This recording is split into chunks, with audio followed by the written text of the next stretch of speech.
Hi, my name's Elizabeth and I'm the owner at Life Law Solutions. In this video, I'm talking to you about wills and in particular, things you just need to have a think about before you come in for an appointment to make a new will.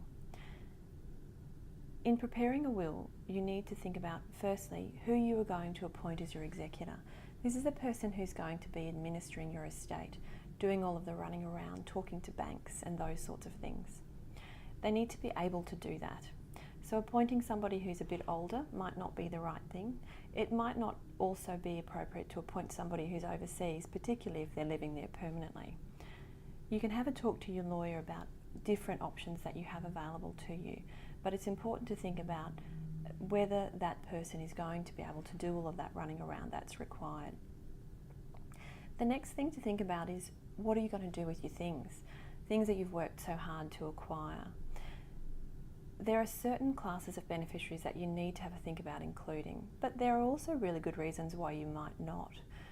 So you need to think about whether or not you're going to provide for your estate to go to your spouse, or whether then your estate goes to your children. You also want to think about whether or not you're going to include or exclude children. And if you're thinking about these sorts of things, it's really important that you get some advice from a lawyer who practices in estate law to get a really good understanding of the impacts that might have on your estate. Some other things to think about are whether or not property actually forms part of your estate. So jointly owned property, for example, might not form part of your estate. Superannuation is generally excluded from your estate. Family trusts, corporate entities and other sorts of things are generally excluded from your estate.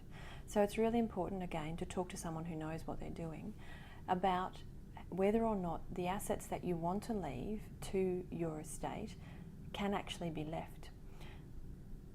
Just an example here for you. I met a lady the other day who wanted to leave her share portfolio to her estate to pay out some debt ultimately so that her children could benefit from that.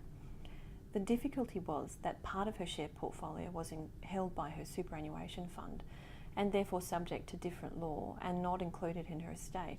It wasn't going to be as simple as selling out the shares and paying it over to the estate.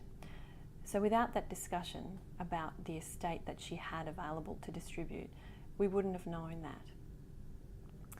Finally, if you've got children who are under the age of 18, you might have a think about whether or not you're going to appoint a guardian for those children.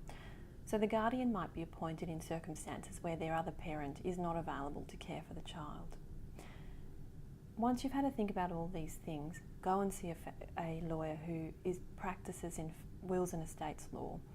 It's really important that you do, because it's a minefield of information that's available, and if you get it wrong, then the things that you're setting out to do in your will just might not happen. If we can help you in preparing a new will, please make an appointment. We'd be only too happy to assist. Thank you.